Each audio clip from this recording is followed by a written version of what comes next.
With UB Bulls Associate Head Coach Jim Whitesell here to talk a little bit about an amazing career that you have had, Jim. 35 years in the college coaching business. Not a lot of guys can say that. You're in a select group there, aren't you? I've lasted a long time, yeah. No, I've been very fortunate. I've worked at a lot of great places and worked with a lot of fantastic people. So it's been a lot of fun. And really, I've had, along with the great people I've worked for, is coached a lot of fantastic kids. So it's been good. You've also had, in that 35 years, 24 years as a head coach. And what I find it interesting is you've coached at all three levels as a head coach, Division III, Division II, Division I. Take me through those stops and how each one set you up for the next one. You know, what was one of the things I was very fortunate, getting a head coaching job at the age of 27 at a Division III school, Elmhurst College in Chicago, which is a fantastic basketball league. It's the CCIW. And my first year there, we went 6-21. I learned a lot. I was humbled a lot. We built the program, got it in the NCAA tournament in 5 years, which was the first time in the school's history, which was great. And then moved to a Division II school in Chicago, also Lewis University, which is in the south suburbs. And we had a great 12-year run, which was the best Division II conference in the country. I think 10 or 11 years someone played for the national title out of our league.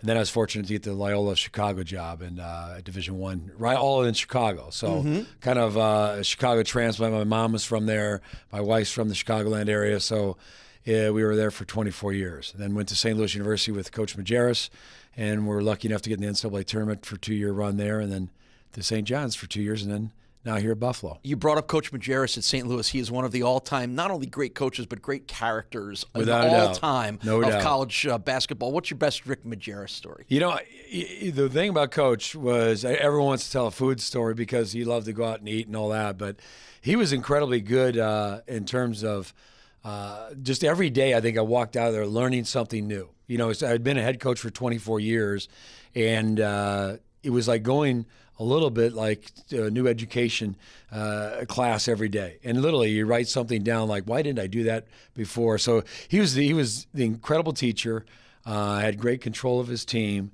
And also along with it, with the kids the discipline was incredibly tough and rigid, but along with it, there was a great atmosphere and culture with the kids. And then when he got sick, unfortunately, and passed away our second year there, Jim Cruz took over as the interim head coach, and talk about tough circumstances. But he had done such a great job with the kids and the culture, and our kids stormed through, and we made it to the NCAA tournament to the third round. And I was really proud of that moment because those kids really had to go through a tough time. But I think of him almost every day. He was just a character, a great guy, a warm person, and also just a basketball savant.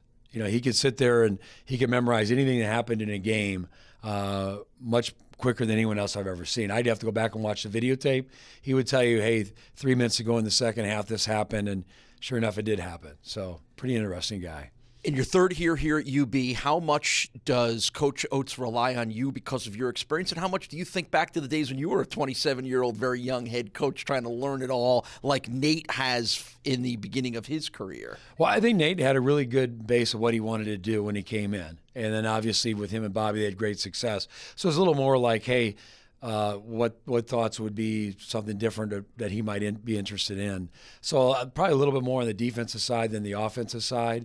But I think a little bit of your role as an assistant coach is, you know, what do you need us to do today? You know, what's there to serve, whether it's a scheduling situation, a practice, a drill, sitting down with a player, et cetera. So it's the great thing about the job.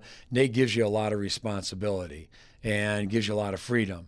And he definitely is a good listener in terms of what your ideas are when you come in the door, if you've got something real solid to give to him. And the big thing is that, you know, so it's been a good relationship in terms of here's a give and take, and then also, hey, this is what he wants to do when you walk out the door. Great, but there's been a good discussion of how we maybe guard something, maybe what he might want to put in offensively, personnel-wise, et cetera. So his philosophy is getting more defined, I think, as a head coach. Jim, appreciate your time. Good luck the rest of the season. Thank you.